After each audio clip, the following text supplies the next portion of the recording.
The 2022 Texas Pro is not even over yet, and you guys are already requesting a comparison between Iain Valliere and Andrew Jacked.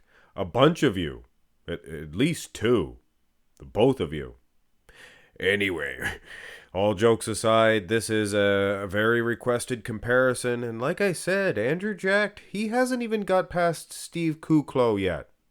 But I think if he can get past Steve Kuklo, I think his next target, of course, will be Iain Valliere. And I think there was some things said from Iain, not bad things, not bad things. Said something about his quads need some work, but all I see here are quads almighty for Andrew Jack. But anyway, if Andrew Jack is able to get past Kuklo, these two dudes will both be going to the Mr. Olympia event, and dare I say, Andrew Jack will defeat Iain Valliere. In the front double bicep pose. Tricked ya. Anyway, yeah, not the best pose for Iain Valliere. It is rapidly becoming more and more passable, I guess. He's definitely defeating some people in this shot. His midsection looks great. Very improved. You can actually see the abs from like a vacuum shot, which is definitely showing me some improvement. But I mean, come on, guys. Take a look at Andrew Jacked. He is revolutionary. Unbelievable. Unbelievable.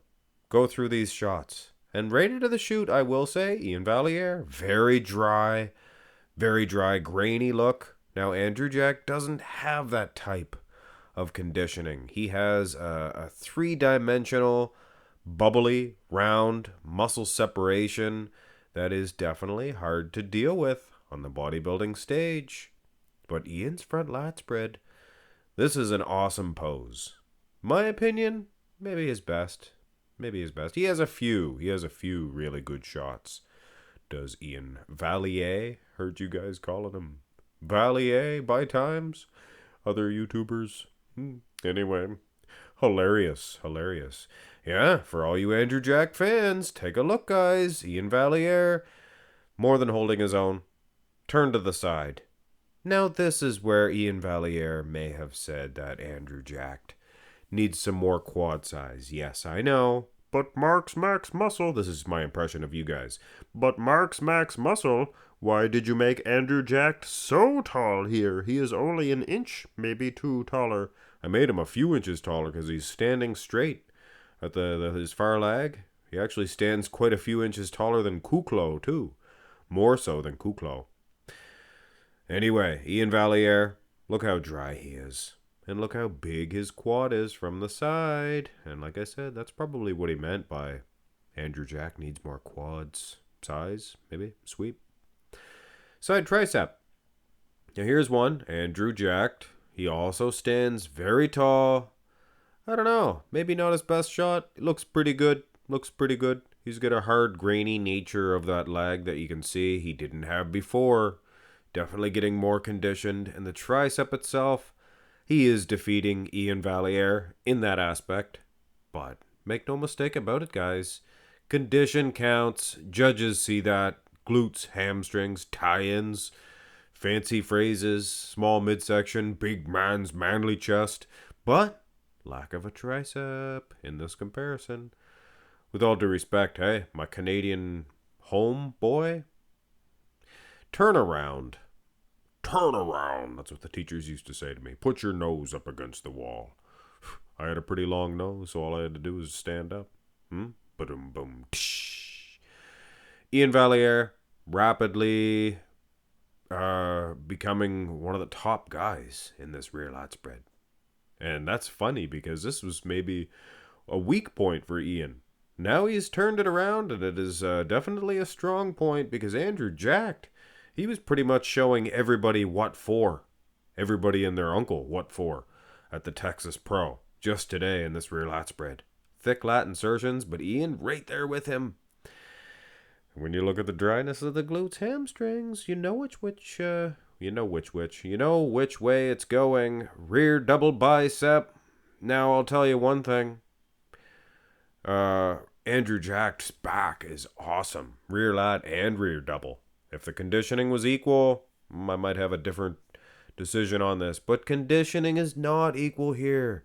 And Steve Kuklo at the Texas, it's going to be the same trouble that Jack is going to have. So I can tell you one thing. I'll tell you what. If Andrew Jack is able to defeat Steve Kuklo tonight, I'll let you guys know who wins that, by the way. If he beats him tonight, then I guess I'm wrong about Iain Valliere beating him from behind. Turn back around, face the front for the abs and thigh pose, and this is where it gets debatable. If you want to argue about conditioning, aesthetics, muscularity, anything, Andrew Jack is winning in this matchup, in this pose, rather. He was winning in the front double as well. And I'm sure Iain Valliere himself. I know you're watching, Ian. I know you're watching. Canadian, eh? Anyway, Ian, hey, what can you say? All bodybuilders have weak poses, except Andrew. Not really too many weak shots for him, was there? I mean, the side tricep, probably his weakest, and it's a pretty decent pose, so this guy's pretty good. Pretty all around. But the conditioning's gonna get him.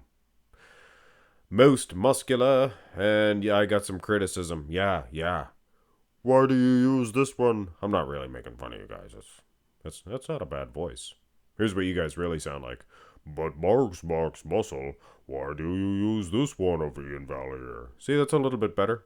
A little bit less like Kermit the Frog. Mathematically, I have Andrew Jack winning. I mean, he's winning the front double. He's winning the most muscular. He's winning the abs and thigh. Is that actually mathematically? I mean, I've got Ian winning the front lat, winning both side, Ian winning both back. No, I guess Ian's winning mathematically.